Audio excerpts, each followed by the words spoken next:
In May 2020, the New Zealand government passed the COVID-19 Public Health Response Act. It has some of the most major effects on the freedoms of New Zealanders in history. This is what the Act means for you. Under Section 11, the Minister of Health or the Director-General can legally control every New Zealander in the following ways.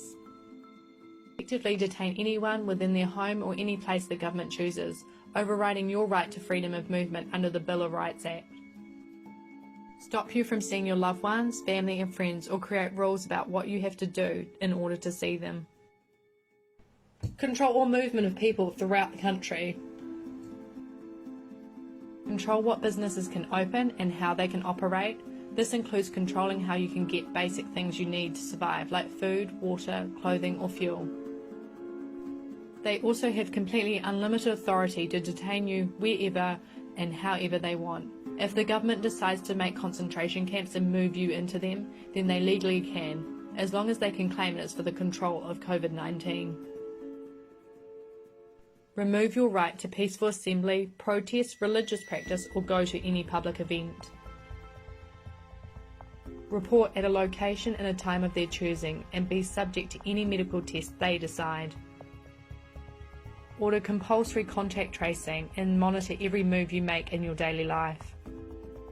Section 20. The police can now forcibly enter and search your home, business, car or property without a warrant if they think that you might not be following their rules. While this is bad enough, the Act has even gone a step further and allows people who aren't even police officers to search your property, vehicle and business, as well as issue you with infringement notices. They're labelled enforcement officers and can be someone just from another government department.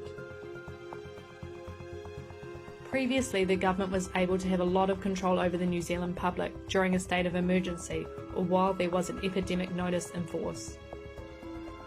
With the new COVID-19 Act, this is no longer required.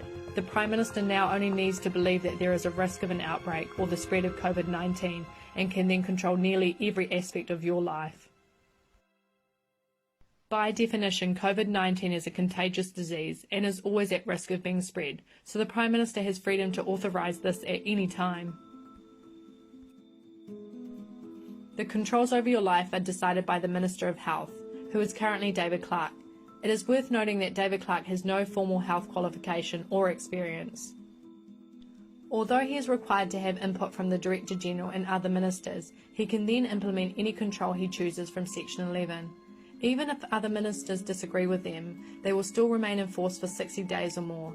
They would then be changed if no decision is made by the House of Representatives to approve them. This level of power for a single person is something never seen before in New Zealand and enables tyrannical control over all of us.